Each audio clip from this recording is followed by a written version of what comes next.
En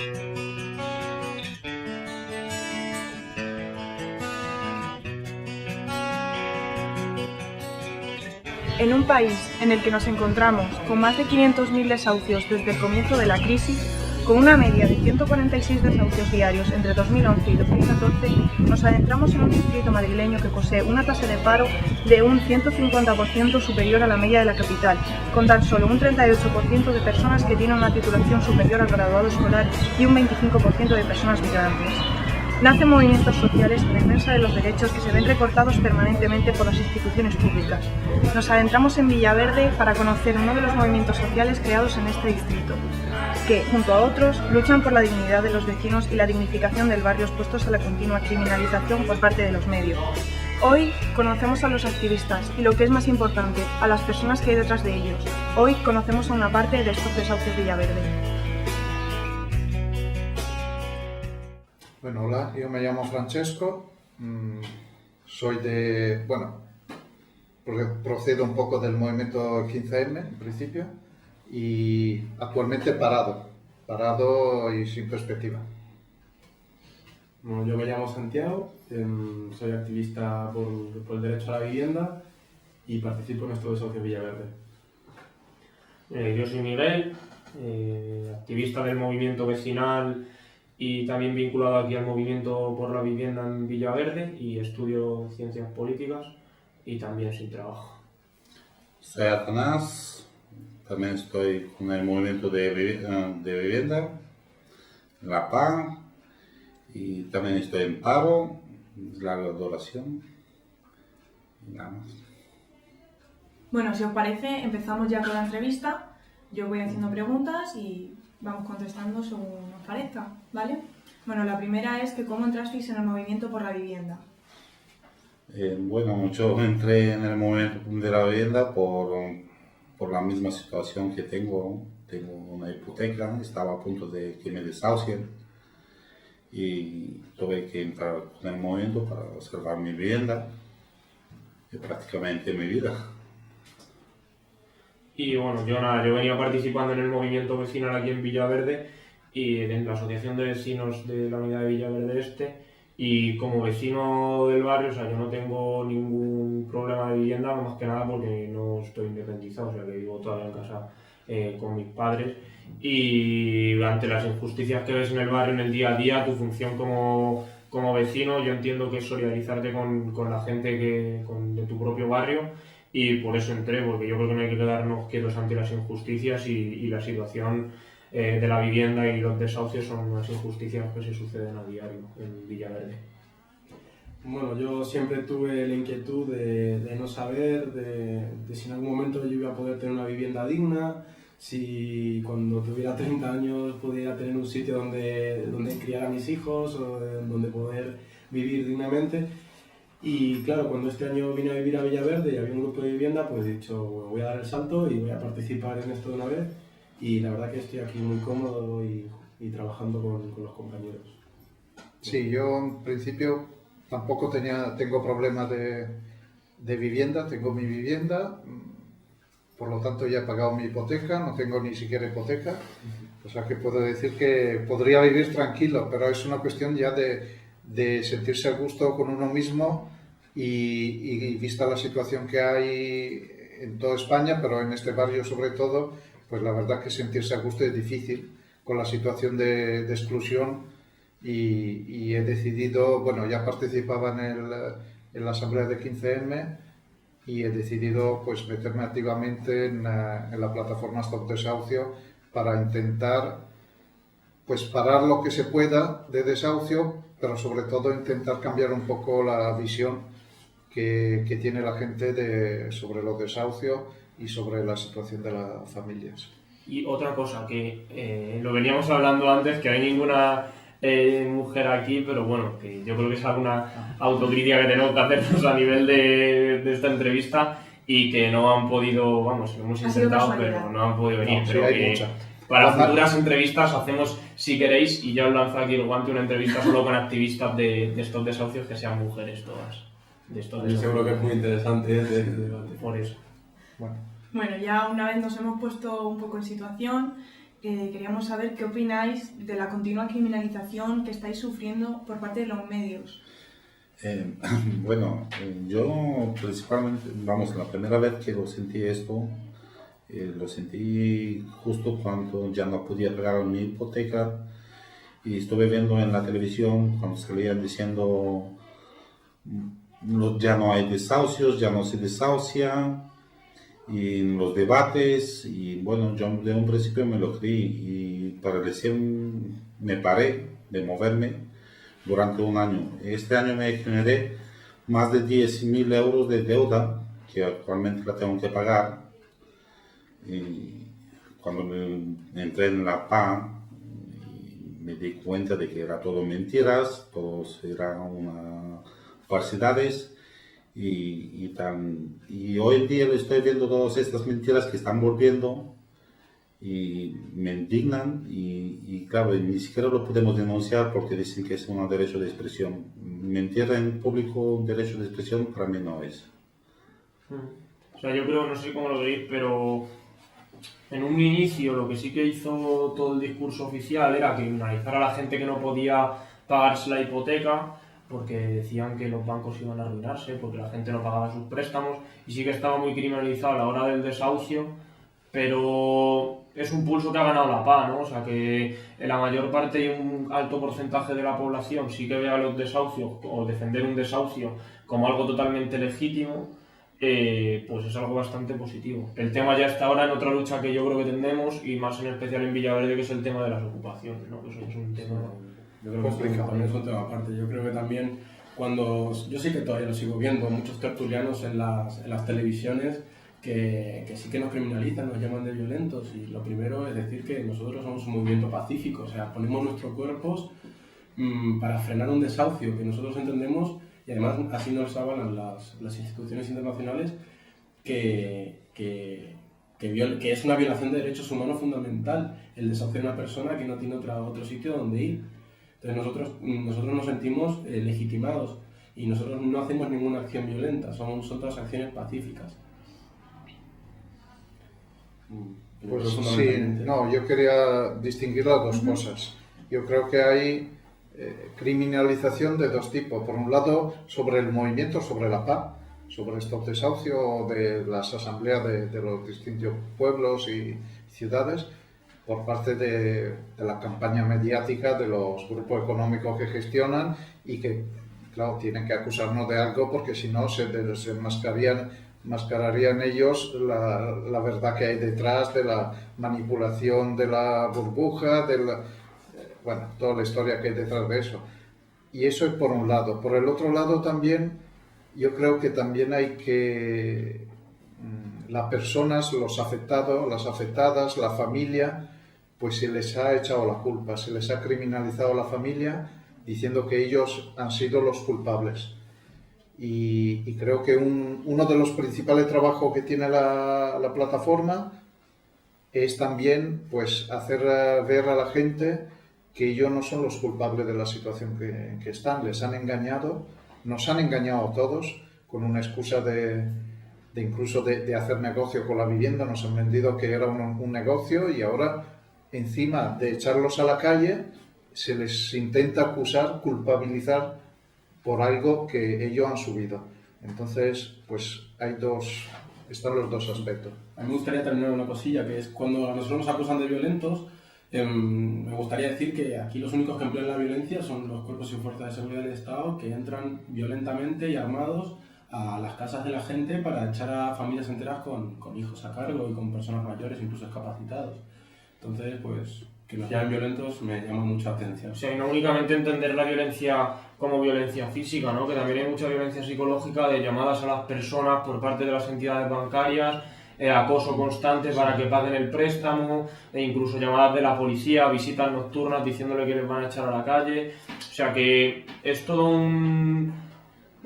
por lo que ha dicho Francesco, una criminalización a la persona y luego una criminalización al movimiento en su conjunto, ¿no? Cuando nos han echado de los plenos incluso por decir que a los plenos de la Junta de aquí del distrito por ir a protestar contra los desahucios, se nos ha llamado de todo, ¿no? Y en realidad nosotros lo único que hacemos es defender un derecho básico. Sí, y el peor acoso es cuando acosan a los padres diciendo que le van a quitar los niños. Esto es lo peor que estoy viendo. Y estoy viendo mucha gente saliéndose del domicilio solo para que no les quiten los niños. Bueno, estamos viendo que cada vez tenéis más aceptación social a pesar de toda esta criminalización por parte de los medios y el gobierno. Bueno, ¿vosotros por qué creéis que ha ocurrido este fenómeno? Respondo yo esta vez.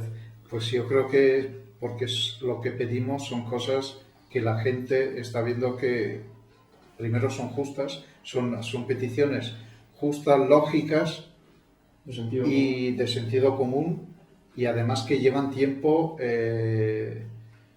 viendo que necesitaban a alguien, alguna fuerza, alguna contraparte, algún movimiento que llevara estas propuestas, la llevara en un primer plano. O sea, que no, porque ya del tema de la vivienda, de los problemas, ya se hablaba antes.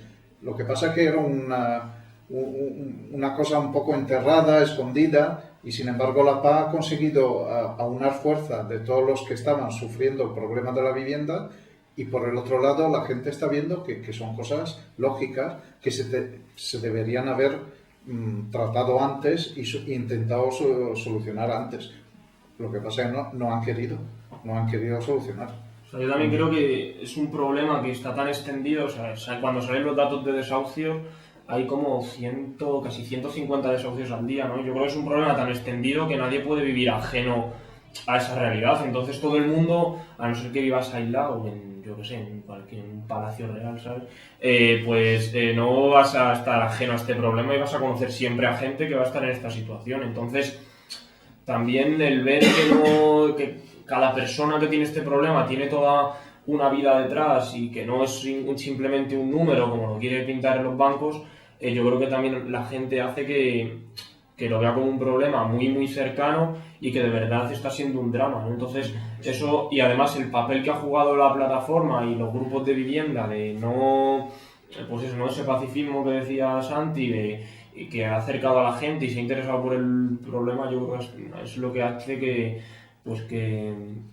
la aceptación social sea mayor. Yo creo que también tiene otro componente, que es que los bancos, la gente tiene identificado que los bancos se han desmadrado muchísimo durante los años de la crisis y previamente durante la burbuja inmobiliaria, y ven como que también el movimiento no es que se esté enfrentando a cualquier cosa, se está enfrentando al poder económico, que realmente es el que gobierna en este país y en casi todo el mundo. Ven que hay un contrapeso de gente que se está organizando y que realmente consigue victorias contra los que realmente gobiernan en el Estado. Yo creo que también eso es un factor a sumar. Sí. Ya no tenemos que añadir, ¿no?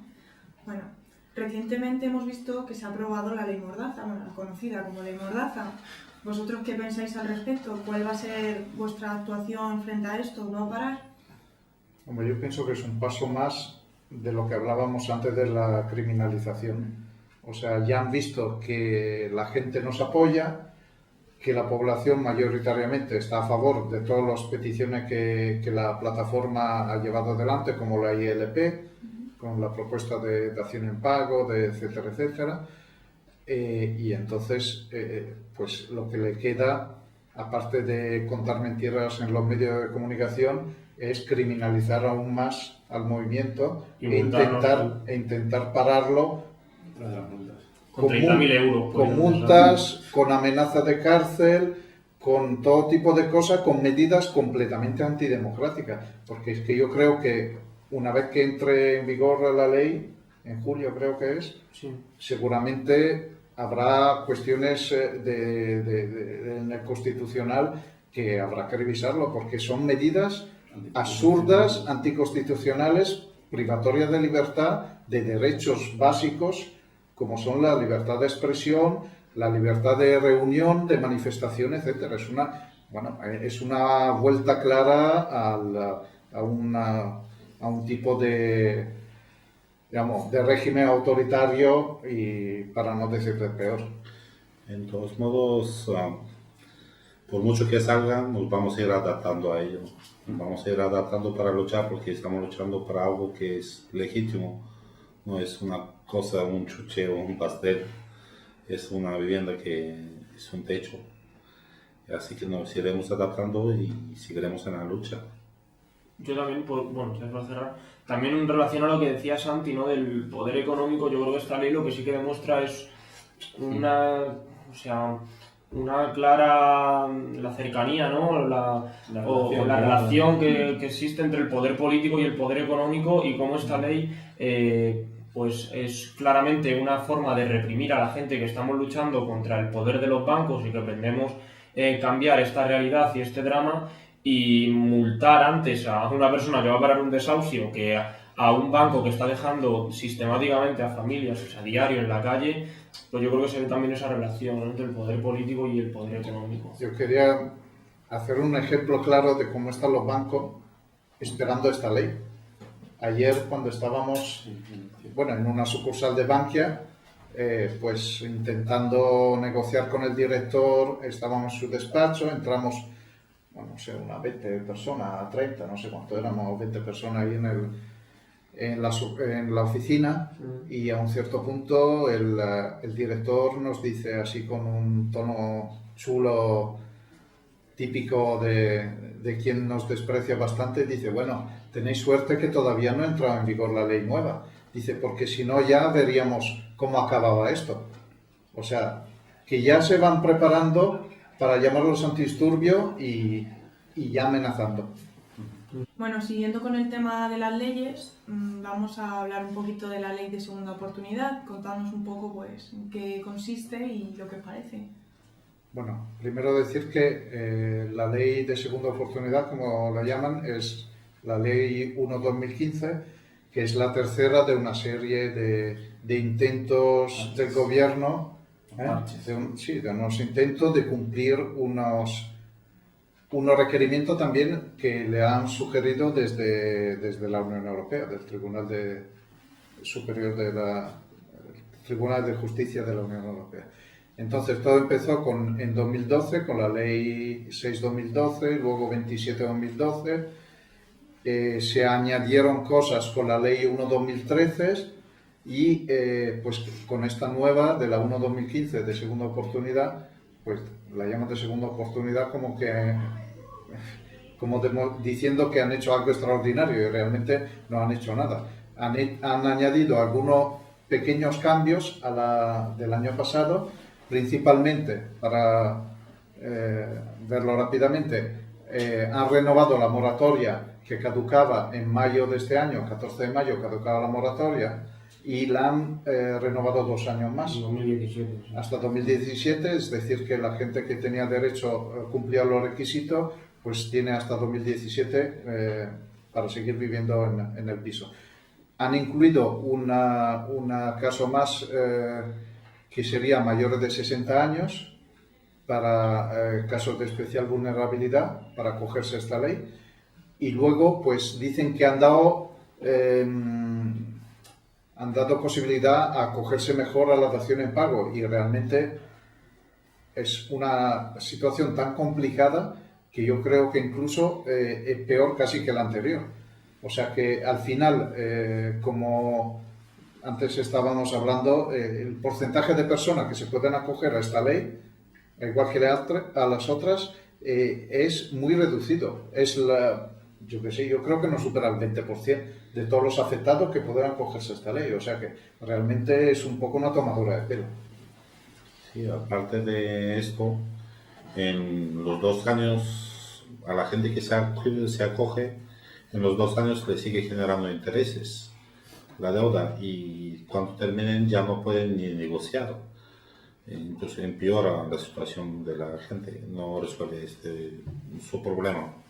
Y yo, para finalizar, sí, como dato, o sea, que le han sacado, bueno, la PAS han sacado una gráfica que han hecho con fuentes del Consejo del Consejo General del Poder Judicial, entre que han visto la evolución del número de desahucios que ha habido en España entre 2008 y 2014, donde el número de desahucios acumulados ha sido de casi 500.000, y el número de desahucios que se han parado por esta moratoria del PP no llega ni a 5.000 desahucios, ¿no? O sea, para que se vea el desfase que hay, que el PP sí que lo vende como una ley que ha parado todos los desahucios y que progresa en el Estado, pero que en lo que Menos de 1%. Y además, si como dice Tanaste, ya te genera los intereses. Es una hipocresía realmente, al fin y al cabo terminan rindiendo cuentas a los que... Realmente es una forma de decirlo, aparcamos este problema durante 2 años para que la gente se vaya olvidando un poco del tema, a ver si resurge un poco la cuestión económica, y cuando ya se hayan olvidado ya veremos qué hacemos con las miles y miles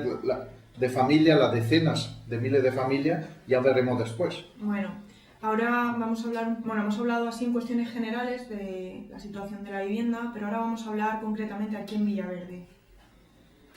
La situación en Villaverde yo creo que es bastante complicada. O sea, tenemos un barrio al que es que claro, la crisis en Villaverde sí que ha tenido un gran impacto, esta crisis de 2008, pero en realidad Villaverde no se había recuperado de la anterior crisis que había tenido por toda la desindustrialización, ¿no? Entonces, cuando ya parecía que se iba a recuperar, de repente llega esta crisis y llega todo el drama de los desahucios, que sobre todo yo creo que las primeras personas que afecta son a las personas inmigrantes, ¿no? Porque sí que las personas que llevaban toda la vida viviendo en el barrio ya tenían una red familiar aquí, que cuando era como el primer soporte, ¿no? Cuando caían en esa situación. En cambio los inmigrantes que llegaron de nuevas, pues ya empezaron a pasarse por la plataforma.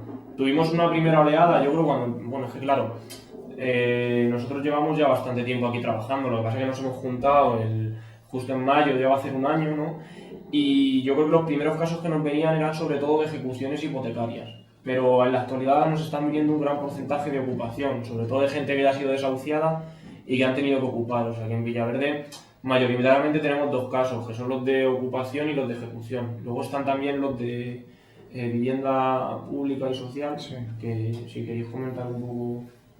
Bueno, yo sí diferenciaba ahí los casos, y sobre todo quería especificar que a los inmigrantes les ha tocado antes, porque lo primero que es en toda esta burbuja inmobiliaria ha sido el trabajo justamente de la construcción, y donde estaban empleados la mayor parte de las personas inmigrantes estaban empleadas en construcción, y cuando se ha venido abajo eso, pues los primeros a perder trabajo han sido todos los inmigrantes que trabajaban de peones, mal pagados, trabajando 14 horas y haciendo horas extra todo el rato, y han perdido de repente su trabajo, han empezado a no poder pagar la hipoteca, y ha sido la primera fase de impago de hipoteca, de desahucio por impago, etc.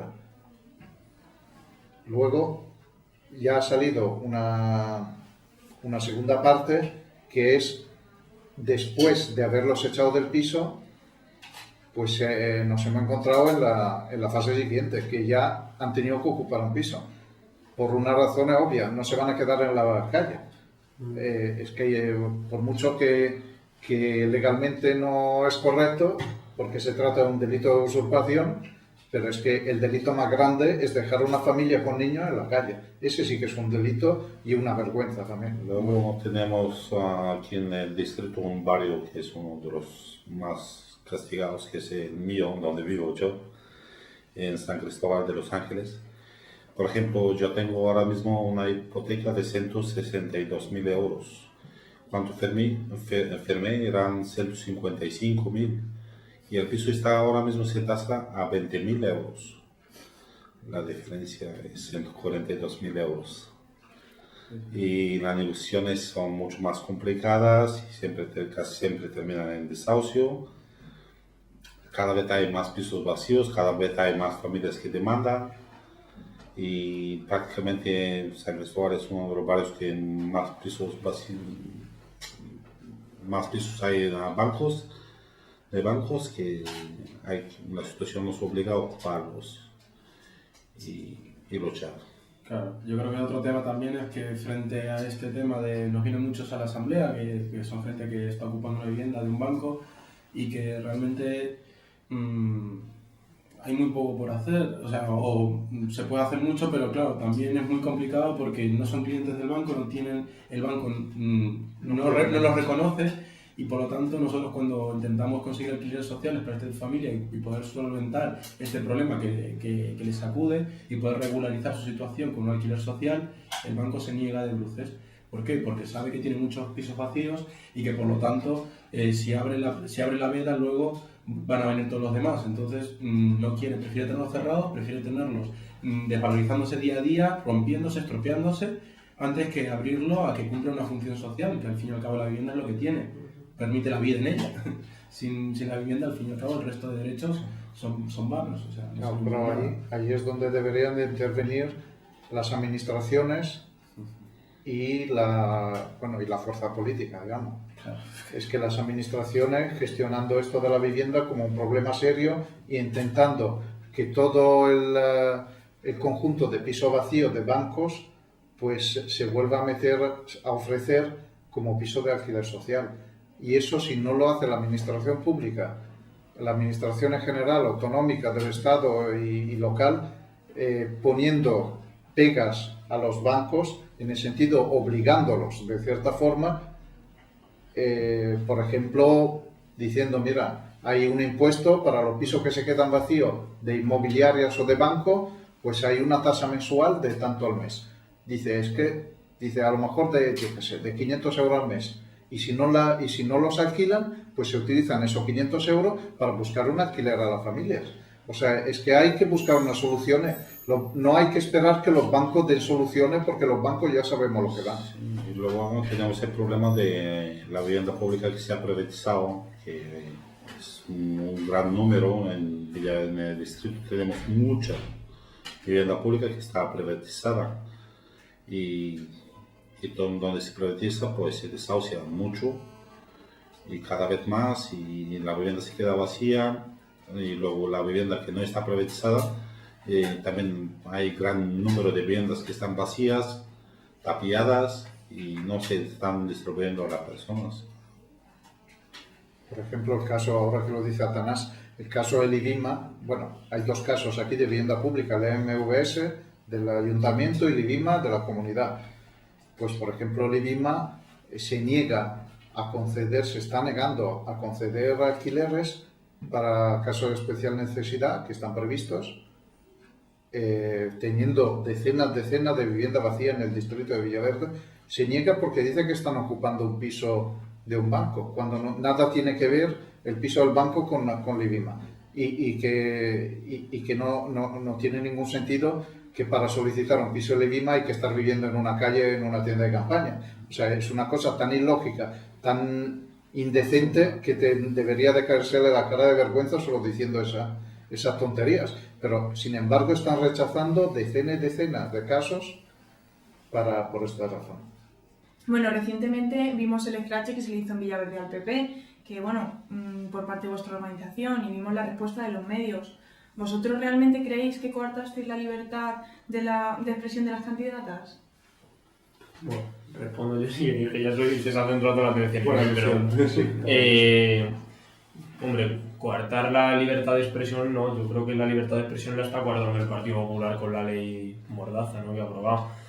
Y es lo que siempre digo, ¿no?, cuando nos preguntan que si no nos escuchan durante 4 años, pues cuando vengan al barrio, o sea, nosotros somos los encargados de acercarles la realidad del distrito a estos representantes del Partido Popular, que llevan gobernando durante 4 años a nivel estatal, y en el Ayuntamiento de la Comunidad de Madrid, pues yo tengo 21 años y no he visto otro partido, ¿no?, en el poder. Entonces yo creo que lo único que hacemos es acercarle cuál es la verdadera realidad que viven los vecinos y vecinas en el barrio, y que se den cuenta de que no es los datos que ellos dicen, ¿no?, de mejora de empleo y todos esos datos no se están viendo reflejados.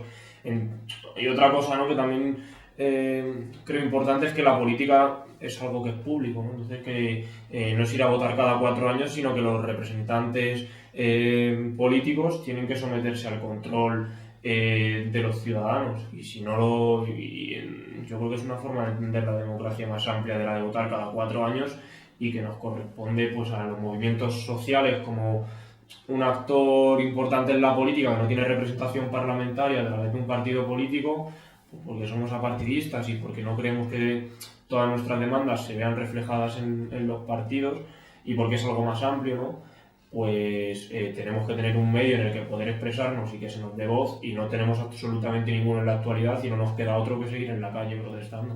Yo quería añadir una matiz. Es que sí nos relaciona mucho con el Scratch, pero bueno, éramos una cara visible con las pancartas, pero era una pura casualidad que pasaba ya precisamente por nuestra asamblea en la misma hora. Pero en la realidad había más vecinos que no tenían ninguna participación con nosotros, que estaban en el Scratch. Eran todos los vecinos juntos, vecinas, vecinos, niños. Y luego hay que decir la verdad también de estas cosas, porque se han hecho las ofendidas, las atacadas, las no sé qué, y claro, el escrache que hacen los bancos a la familia que van a desahuciar, el escrache que hace el gobierno cuando se ríe de todos los afectados, eso es mucho más humillante que decirle la verdad en la cara, como le hemos dicho la otra semana. Lo que pasa es que no están acostumbrados justamente. No están acostumbrados y venían aquí para hacerse la foto con los vecinos y firmar autógrafos. Y aquí Villaverde no está para autógrafo ni para hacerse foto, está para moverse y atender a las necesidades de los vecinos, que es lo que no están haciendo desde hace 20 años. Es que son una pandilla de sinvergüenza que no solucionan las cosas plantando ahora flores en el paseo Alberto Palacio y podando los árboles ahora después de años que no han hecho nada. Y ahora todos los días en las calles hay un barrendero Claro, limpiado. y ahora, como decía Miguel en la entrevista, dice lo único bueno de la visita de la Esperanza Aguirre ha sido que han limpiado por fin la calle, es que la verdad que es esta. Bueno, y ya para terminar con esta entrevista, si queréis añadir algo vosotros, y bueno, por mi parte, pues daros las gracias no solamente por la entrevista, sino por todo lo que hacéis por la gente. Pues no, que gracias a vosotros. ¿Cómo se pueden conectar a la gente? Con nosotros, sí. Nosotros. Tenemos una página en Facebook que se llama Esto de Desahucios Villaverde. Tenemos cuenta en Twitter. Stop DesVVerde. @ Stop DesVVerde. Y está por aquí abajo. Sí. Y el correo electrónico es stopdesahuciovillaverde@gmail.com. Y bueno, y hacer un llamamiento a la gente, a toda la persona afectada, a la familia afectada por desahucio, por problemas de vivienda en general, que por favor no acudan al último momento también. Es invitar el mejor momento para acudir a la plataforma y para luchar para los intereses de ellos mismos es cuando ven que no pueden pagar, es cuando hay que acudir y cuando más posibilidad hay de negociar con el banco. Cuanto antes mejor, ¿no? Cuanto antes mejor, porque cuando se llega ya con la carta del desalojo, del desahucio, pues ya no queda casi tiempo para negociar. O sea, ya es parar el desahucio y a ver si se para. Bueno, y eso es... Y como último... nos reunimos en la calle Diamante 35 los martes a las 6:30. En Villaverde Bajo. Y que todo el mundo que quiera participar y colaborar, que está invitado, que aquí no se... Como un movimiento social que es, que no se le cierra las puertas a nadie, y que todo el mundo del barrio que quiera participar con el colectivo, pues que puede pasarse por allí libremente y será bien recibido. También somos apartidistas. Incluso si hay alguno de PP y le van a desahuciar, no nos importa ayudarle. Muchas gracias. Oye, vais a ponerlo, ¿no? Por aquí abajo. Sí. Vais a ponerlo por aquí abajo.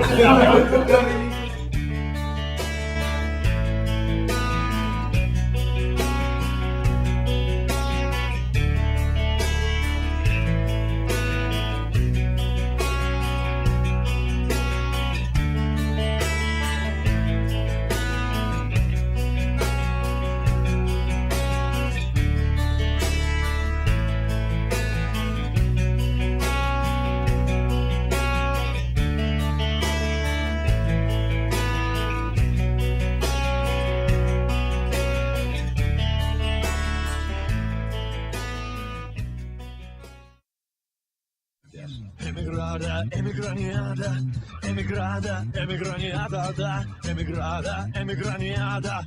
We're coming rougher every time. We're coming rougher every time.